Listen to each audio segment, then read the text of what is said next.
Weber County in western Can never get Pennsylvania it in until time. 12:15 a.m. At 9:15 p.m., radar indicated heavy rain in the warned area.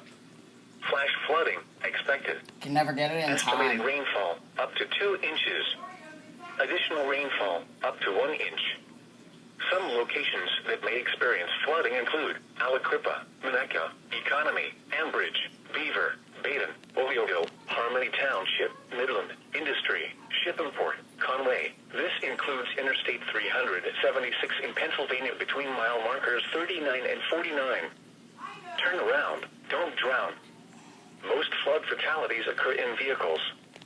Please report flooding by calling 412-262-1988, posting to the National Weather Service Pittsburgh Facebook By the way, the page, time's or using Twitter the time at is NWS incorrect down Pittsburgh. here.